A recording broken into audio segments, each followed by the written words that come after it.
یہ کہتے ہیں للفقراء المہاجرین الذین اخرجوا من دیارہم واموالہم یبتغون فضلا من اللہ ورضوانا وینصرون اللہ ورسولہ اولئک هم الصادقون۔ یہ آیت سورہ حشر میں ہے اور اس میں مہاجرین و انصار کا ذکر کر کے ارشاد فرمایا اللہ کی رضا کے لیے وہ مال خرچ کرتے ہیں، اللہ اور رسول کی مدد کرتے ہیں دین کی۔ آگے فرمایا اولئک هم الصادقون، ایسے لوگ وہی سچے ہیں۔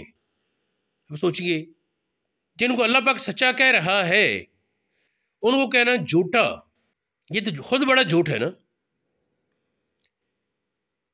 تو یہ صحابہ نے نبی پاک کے وصال کے بعد ابو بکر کو کہا یا خلیفۃ رسول اللہ، اے رسول اللہ کے خلیفے۔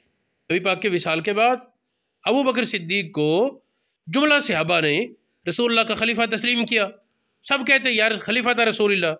اب جس کو اللہ پاک سچا کہے اس کے بارے کہنا کہ نہیں وہ غلط بات کہہ رہا ہے،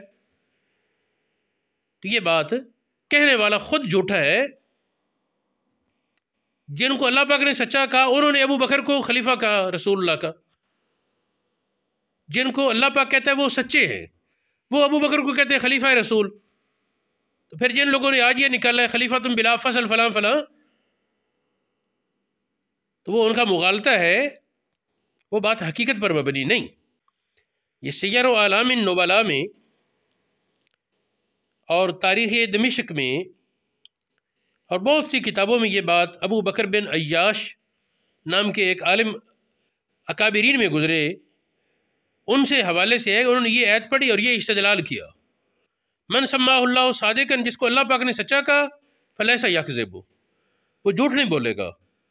ہم قالوا یا خلیفۃ رسول اللہ، ان سب نے کہا یا رسول اے اللہ کے رسول کے خلیفہ۔